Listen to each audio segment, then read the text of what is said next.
This summer features a lot of apocalyptic movies, including After Earth in theaters this weekend. Will Smith and his son Jaden star as space travelers who return to face the dangers of a radically changed planet. It is right there, Katai.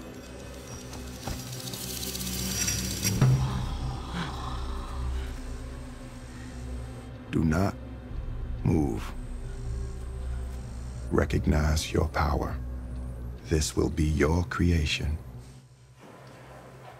So why this movie fascination with the end of times? Matt Singer is a film critic for the movie website IndieWire.com. Matt, good morning. Good morning, guys. What is this obsession with doomsday? It's scary, right? I mean, it's a little intimidating. I just want you to know, we're going to talk about apocalyptic movies. I did come prepared. In any contingency, I have bottled water, and I have some duct tape here. So just in case, everything's fine. But these movies, there are a lot of them right now, and they are pretty intimidating, right? Yeah. I think they speak to the fact that there is this stuff floating out there in the news, right? But it does it in a way that's kind of safe and commercial. If you made a documentary about all these things, the economy, the weather, the wars, it'd be depressing. And depressing movies don't make a lot of money. But if you make World War Z, Brad Pitt saving us from all the problems from zombies, or This Is the End, a comedy about people laughing at the end of the world, you do it in a commercial way. That's what we were sort of speculating about whether or not we are right for these sort of movies, because we've been dealing with some, crummy information, especially about the economy for a while now. It's time to see something different.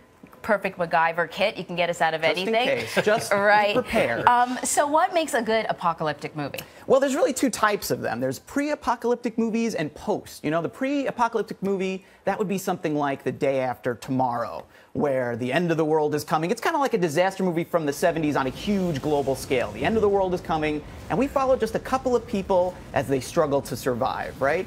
And then you have the post-apocalyptic movies. That's where now the end is not coming, the end has passed, and we're following just maybe only one person who's now struggling to stay alive. And a good example is like Waterworld, where you have Kevin Costner. Global warming has destroyed the Earth, and Kevin Costner is wandering the oceans looking for dry land and drinking his own urine, which is why you always carry bottled water. Right. I think that's the message of the day. Yes. Does Hollywood not know, when they're all making the same basic idea of a film, do they not know that they're all doing it? Well, they do, and that's why they're doing it. Someone gets a good idea, it makes a lot of money, and then everyone catches on. In this case, apocalyptic movies, they're good for what Hollywood does well right now, which is blow stuff up. These are more than blockbusters. They're planet busters. They blow up everything. Yeah, right. You've seen a couple of the ones that are coming out. You've seen After Earth. Yep. What's your take on that? Well, After Earth is kind of interesting because there you have a real-life father and son. You have Will and Jaden Smith playing father and son in this story where the father is kind of testing the son to see if he's ready to sort of follow in his footsteps in this galactic space army.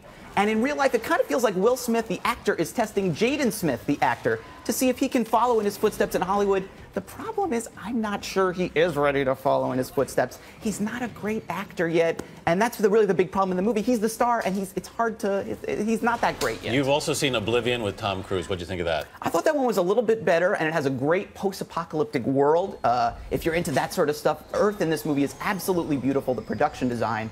I did kind of feel in that one where, it starts off as very spare, post-apocalyptic, this one guy we're following, and then someone thought spare is kind of boring. Let's make with the explosions and the guns and the shooting and all that sort of stuff. And that's where I feel like it loses me. It loses the character. That's what I was most interested in. All right. Thank you. Matt Singer, thanks so much for being with us this morning. Thanks, guys.